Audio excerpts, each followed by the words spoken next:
जय हिंद साथियों, स्वागत है आप सभी का टीडीएम क्लासेस पे। आप सभी जानते हैं कि हम लोग संविधान की यात्रा सीरीज के तहत संविधान से जुड़े महत्वपूर्ण टॉपिक पर चर्चा कर रहे हैं और उन्हीं में से हम अभी संसदीय टॉपिक पे चर्चा कर रहे हैं। आज हम संसद से संबंधित जितनी भी महत्वपूर्ण समितियां होती है उन सभी के बारे में आज हम एक एक करके बहुत अच्छे ढंग से समझने का प्रयास करेंगे। तो चलिए शुरुआत करते हैं कि संसदीय समितियों से संबंधित जितनी भी बातें होंगी आज हम सभी को आज हम चर्चा करेंगे। संसदीय समितियां,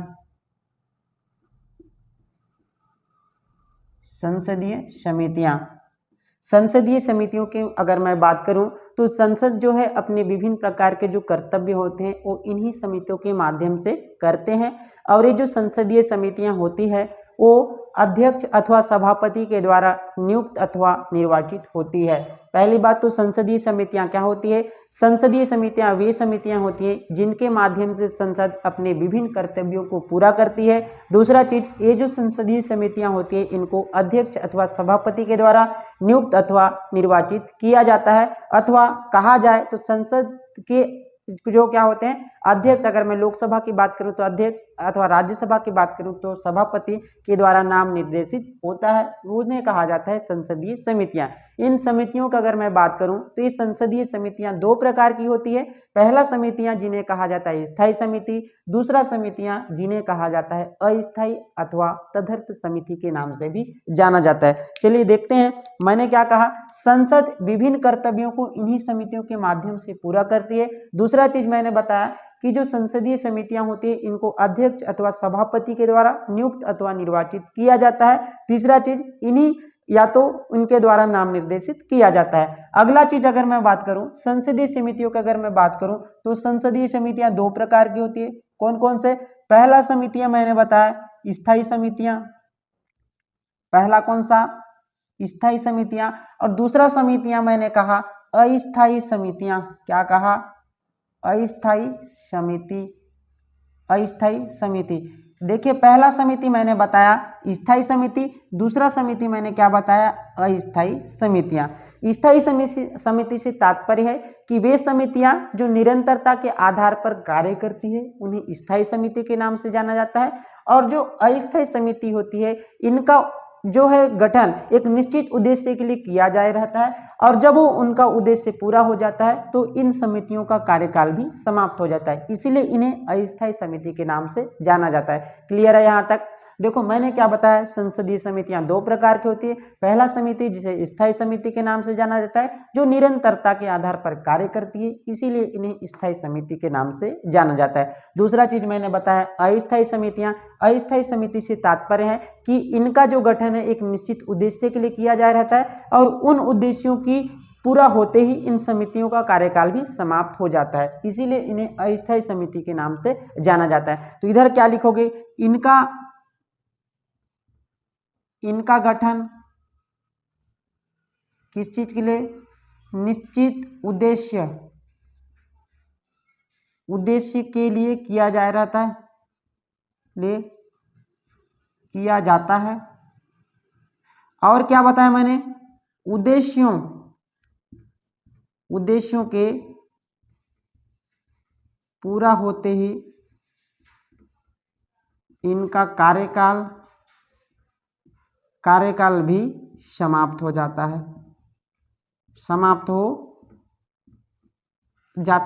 क्लियर है यहाँ तक? और ये जो समितियां होती हैं ये किन के आधार पर कार्य करती है? निरंतरता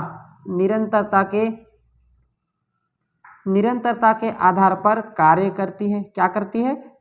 कार्य करती है, मतलब रेगुलरिटी कार्य करती है, इसलिए इनको क्या कहा जाता है? रेगुलर काम करती है, इसलिए इन्हें स्थायी समितियां कहा जाती है। और ये रेगुलर तौर पर नहीं रहती, एक अस्थायी अवधि के लिए बनाया जा रहता है किसी एक निश्चित उद्देश्यों की प्राप्ति के लिए, और उन उद्देश्यों की पूरा होते ही इन समिति का कार्यकाल भी समाप्त हो जाता है, इसलिए इन्हें कहा जाता है अस्थायी समिति। क्लियर है यहाँ तक? अगला हम देखते हैं कि जो स्थायी समितियां होती है वो कितने प्रकार की होती है या कौन कौन सी होती हैं। अभी स्थायी समितियों का अगर मैं बात करूं, स्थायी समिति अगर आप लोगों से पूछे तो पहला समिति होता है कुछ स्थायी समिति। देखो क्या बता रहा हूं मैं, स्थायी समिति क्या बता रहा हूं? स्थायी समिति।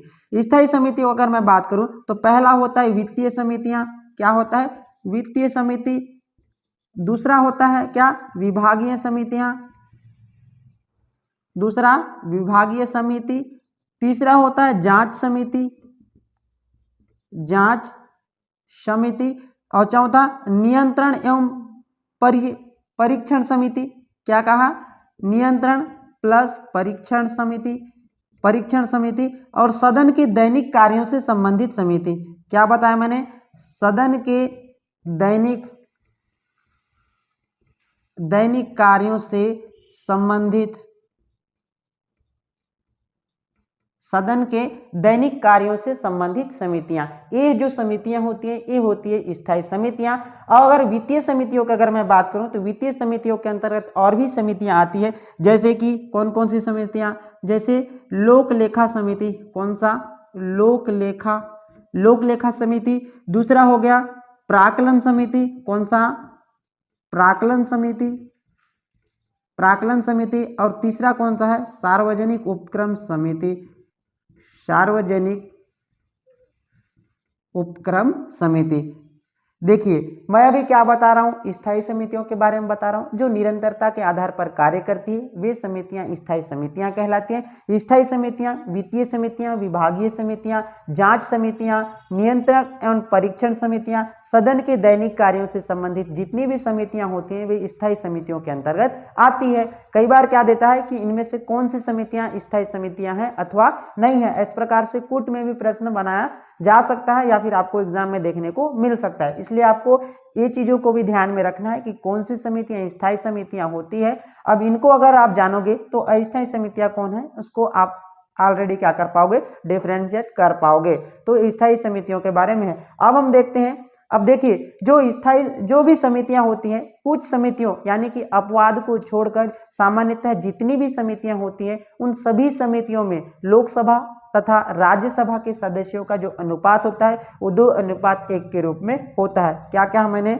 जो इनके सदस्यों की संख्या का अनुपात होता है लोकसभा और राज्यसभा की सदस्यों की संख्या का अनुपात 2:1 होता है। क्या बताया, सदस्य संख्या का अनुपात। अगला लिखिए, जो सदस्य संख्या का अनुपात मैं बता रहा हूं, जो सभी समितियां होती हैं सामान्यतः सभी समितियों का क्या बता रहा हूं मैं अभी, जो सदस्य संख्या होती है, क्योंकि समितियां हैं तो उनमें कहीं ना कहीं क्या होंगे, सदस्य होंगे। और उनमें जितने भी सदस्य होंगे उन सदस्य संख्या का अनुपात लोकसभा और राज्यसभा का अनुपात कितना होता है, 2:1 होता है। क्या लिखोगे, सामान्यतः सभी समितियों का अनुपात, नोट करके या स्टार लगा के लिख ले, सामान्यतः सभी समितियों, मतलब कुछ को छोड़कर सामान्यतः सभी समितियों में लोकसभा तथा राज्यसभा के सदस्यों का अनुपात कितना होता है, 2:1 होता है।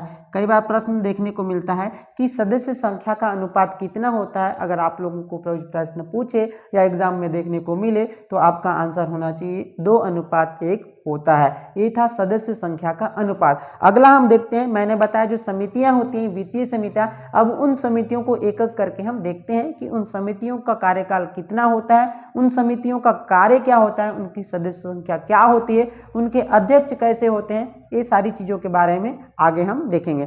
तो चलिए देखते हैं। मैंने बताया स्थायी समितियों में पहला समिति बताया था वित्तीय समितियां। वित्तीय समितियों में आप लिख लीजिए, हेडिंग डालकर पहला लिख लिए लोक लेखा समिति। लोक लेखा समिति, इसको पीएससी के नाम से भी जानते हैं, पब्लिक अकाउंट कमेटी के नाम से भी जानते हैं। अब पब्लिक अकाउंट कमेटी नाम से स्पष्ट है, लेखा जोखा से संबंधित जो समितियां होंगी। अब देखो लेखा आया है मतलब ये कहीं ना कहीं क्या फाइनेंशियल से संबंधित है, मतलब किससे, वित्तीय से संबंधित है। और मैं इसको बताया भी हूं कि वित्तीय समितियों के अंतर्गत कौन आता है, लोक लेखा समिति या फिर पब्लिक अकाउंट कमेटी आता है। तो चलिए देखते हैं कि लोक लेखा समिति होता क्या है। लोक लेखा समिति की अगर मैं बात करूं तो इनकी सदस्य संख्या क्या देखूंगा, पहले तो देखते हैं सदस्य संख्या कितनी होती है, इनकी सदस्य संख्या होती है 22। जो लोक लेखा समिति होती है उनमें मेंबरों की संख्या कितनी होती है, 22 होती है।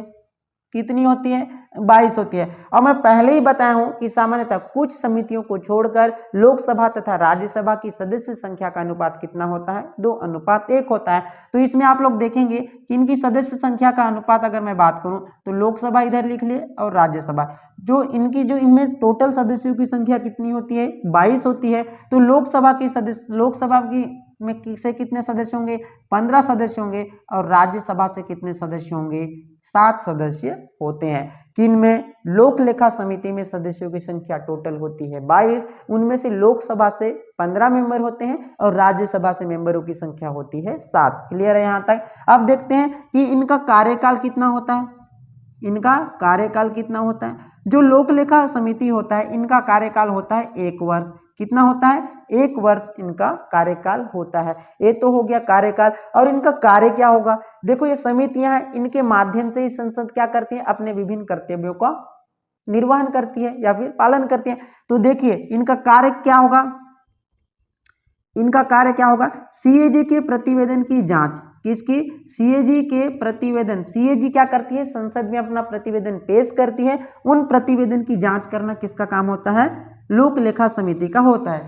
सीएजी के प्रतिवेदन की जांच, सीएजी के प्रतिवेदन की जांच किनका, जो सीएजी क्या करती है, अपना जो भी रिपोर्ट होती है वो किस में पेश करती है, संसद में पेश करती है। और उन संसद में जो पेश करती है सीएजी, उनकी जो प्रतिवेदन होती है, उनकी जो रिपोर्ट होती है, उनका जांच करने का काम किसका होता है, लोक लेखा समिति का होता है। अब सीएजी क्या काम करती है, देखिए सीएजी क्या करती है, जो केंद्र सरकार होती है और जो राज्य सरकार होती है उनके खर्चों की जांच करने का काम किसका होता है, सीएजी का होता है। और इसका उल्लेख हम भारतीय संविधान के भाग 5 में अनुच्छेद नंबर 148 से 151 तक में हमको देखने को मिलता है। यहां तक क्लियर है। अनुच्छेद नंबर कितना, 148 से 151 तक, किसमें, भाग 5 में हमको सीएजी से संबंधित प्रावधान देखने को मिलता है। क्लियर है यहाँ तक। मैंने बताया इनकी सदस्य संख्या होती है 22, उनमें से लोकसभा से कितने मेंबर होते हैं, 15 मेंबर होते हैं, राज्यसभा से मेंबरों की संख्या होती है 7। कार्यकाल कितना होता है, 1 वर्ष का होता है। कार्य क्या होता है, सीएजी की जो प्रतिवेदन होती है उनकी जांच करना काम होता है लोक लेखा समिति का। क्लियर है यहाँ तक। अब देखिए ये तो हो गया लोक लेखा समिति, जो कि किनके अंतर्गत आती है, वित्तीय समितियों के अंतर्गत आती है। अगला देखते हैं, अगला समितियां मैंने बताया था, अगला समिति क्या बताया हूं मैं, अगला समिति मैं बताया हूं प्राक्कलन समिति। क्या समिति, प्राक्कलन समिति। दूसरा लिख लीजिए, प्राक्कलन समिति। प्राक्कलन समिति कौन सी समिति, प्राक्कलन समिति। प्राक्कलन समिति की अगर मैं बात करूं तो इनकी सदस्य संख्या कितनी होती है, सदस्य संख्या इनकी होती है 30।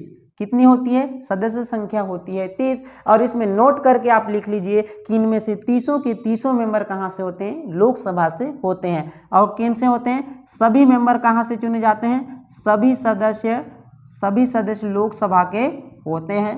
प्राय हम देखें कि जितनी भी समितियां होती है उनमें से जो सदस्य संख्या होती है उनमें से डिवाइड होता है 2:1 के रूप में सदस्य संख्या होता है। लोकसभा से 2/3 सदस्य और 1/3 सदस्य कहां से रहेंगे, राज्यसभा से रहेंगे। तो लेकिन जो प्राक्कलन समिति इसलिए इंपॉर्टेंट हो जाता है क्योंकि इनके जो मेंबर होते हैं सभी के सभी मेंबर कहां से चुने जाते हैं, लोकसभा के होते हैं। राज्यसभा से यहाँ एक भी मेंबर नहीं होते हैं। क्लियर है यहाँ तक। तो मैंने बताया कि इनकी सदस्य संख्या होती है कितनी, 30 होती है। और 30 के 30 मेंबर कहां से होते हैं, लोकसभा से होते हैं। उसके बाद देखिए इनका कार्यकाल कितना होगा, कभी कभार कार्यकाल भी पूछ देता है। इनके कार्यकाल अगर पूछे तो कार्यकाल होता है 1 वर्ष का होता है। और इनका कार्य अगर आप लोगों से पूछे तो कार्य क्या होता है, जो बजट में क्या करते हैं, विभागों के द्वारा क्या किया जा रहता है, जो मांग की जा रहती है उनकी जांच करना किसका काम होता है, प्राक्कलन समिति का होता है। या फिर बजट के अनुमानों की जांच करना किसका काम होता है, ये भी किसका काम होता है, प्राक्कलन समिति का काम होता है। या फिर बजट में जो मांग की जा रहती है उनमें कितनी मित व्ययता बरती जा रही है। मित व्ययता का मतलब है उसमें कितना खर्चा, मतलब कम खर्चे का सुझाव देने का काम भी किसका होता है, प्राक्कलन समिति का काम होता है। लिख लीजिए, बजट में कितनी मित व्ययता का मतलब क्या है, इसका मतलब है किससे है? खर्चा, मतलब कितना खर्चा किया जा रहा है उसका सुझाव, या फिर कम खर्च करो इसका सुझाव देने का काम किसका होता है? प्राक्कलन समिति का काम होता है। तो लिख लीजिए, बजट में कितनी मितव्ययता बढ़ती जा रही है, बढ़ती जा रही है, इसकी जांच करना, इसकी जांच करना किसका काम है? प्राक्कलन समिति का काम है। तो क्लियर हो गया यहाँ तक। सदस्य संख्या पूछे तो 30 है, सभी सदस्य लोकसभा से होते हैं, कार्यकाल 1 वर्ष का होता है, कार्य होता है बजट में कितनी मितव्ययता बढ़ती जा रही है उसकी जांच करना प्राक्कलन समिति का काम होता है। अगला समिति में बताया था आप लोगों को, अगला समिति बताया था सार्वजनिक उपक्रम समिति। कौन सा? सार्वजनिक उपक्रम समिति। तीसरा लिख लीजिए, सार्वजनिक उपक्रम समिति। कौन सी समिति है? सार्वजनिक उपक्रम समिति। अब देखिए, इसमें भी हमेशा समितियों से क्या पूछता है, किस टाइप से प्रश्न आता है कि इनकी सदस्य संख्या कितनी होती है, इनका कार्य क्या है, इनका कार्यकाल कितना होता है। तो इसी प्रकार से अगर मैं इनकी पूछूं सदस्य संख्या, क्या पूछे? सदस्य संख्या, सदस्य संख्या पूछे तो इनकी भी सदस्य संख्या कितनी होती है? 22 होती है। और मैं बताया कि सदस्य संख्या में लोकसभा और राज्यसभा के सदस्यों का अनुपात होता है 2:1।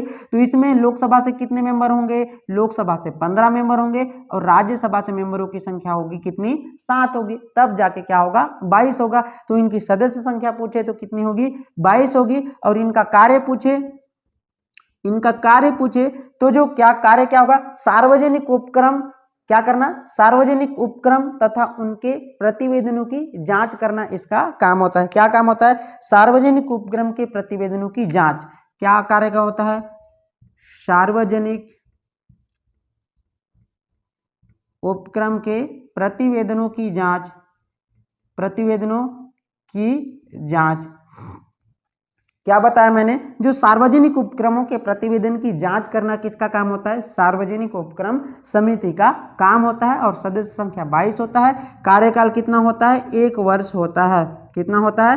कार्यकाल 1 वर्ष होता है। क्लियर है यहाँ तक? ये तो था वित्तीय समितियां। वित्तीय समिति में बता 3 समितियों के बारे में बताया। पहला लोक लेखा समिति, जिसको पब्लिक अकाउंट कमेटी के नाम से जानते हैं। दूसरा समिति मैंने बताया प्राक्कलन समिति। तीसरा समिति अभी मैं आप लोगों को बताया सार्वजनिक उपक्रम समितियां। उसके बाद मैंने दूसरा समिति किसके अंतर्गत? स्थायी समितियों के अंतर्गत बताया था, विभागीय स्थायी समितियां। क्या बताया है? विभागीय स्थायी समितियां। उसको भी देख लेते हैं, थोड़ा सा इंपॉर्टेंट है। क्या बताया मैंने? विभागीय स्थायी समितियां, विभागीय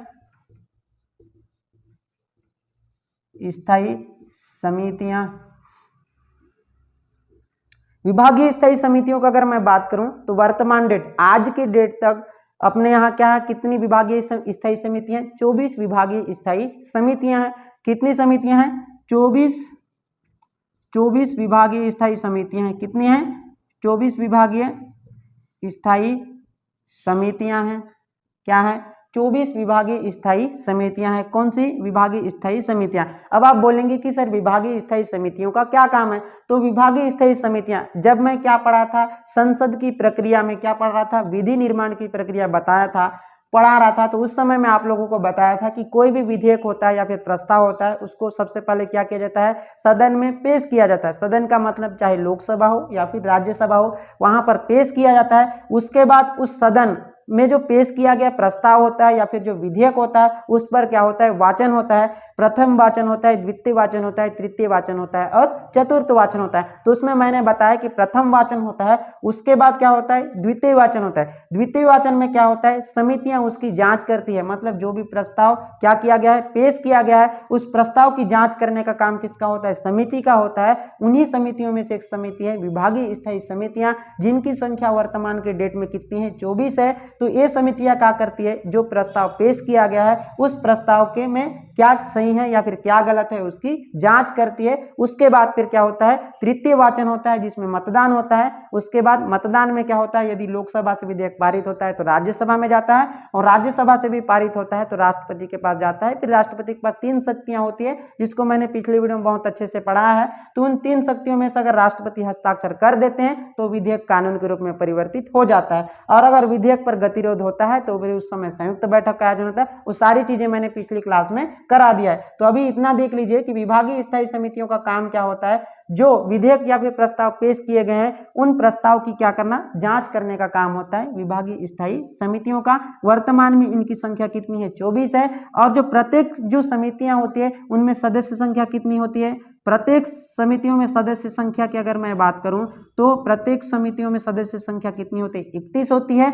और इसमें से कितने सदस्य, 21 सदस्य कहां से होते हैं, लोकसभा से होते हैं, और जो 10 सदस्य होते हैं वो राज्यसभा से होते हैं। क्योंकि मैं पहले ही बताया है कि लोकसभा और राज्यसभा की सदस्य संख्या का अनुपात कितना होता है, 2:1 होता है। कुछ अपवाद को छोड़कर सभी समितियों में सदस्य संख्या का अनुपात लोकसभा और राज्यसभा में देखूं तो 2:1 का होता है। तो ये था विभागीय स्थायी समितियां। वर्तमान के डेट में 24 विभागीय स्थायी समितियां हैं और इन प्रत्येक समितियों में सदस्य संख्या कितनी होती है, कितना होती है, 31 होती है। और अगर इससे में भी आगे अगला आप लोगों से प्रश्न पूछे कि जो 16 समितियां होती है, जो 24 बताया हूं, इन 16 समितियों में से जो अध्यक्ष होते हैं वो 16 समितियों में लोकसभा से अध्यक्ष होंगे और जो 8 समितियां होंगी उनमें से राज्यसभा से अध्यक्ष चुने जाते हैं। क्लियर है यहाँ तक? तो देखिए मैं बताया आज संसदीय समितियों के अंतर्गत संसद से संबंधित जितनी भी समितियां होती है, पहले मैं बताया कि संसदीय समितियां क्या होती है। संसदीय समितियां वे समितियां होती है जिनके माध्यम से सदन या फिर संसद अपने कर्तव्यों का निर्वहन करती है, उन्हें कहा जाता है संसदीय समितियां। जिसमें मैंने बताया कि स्थायी समिति और अस्थायी समिति के बारे में बताया। अस्थायी समिति वे समितियां होती है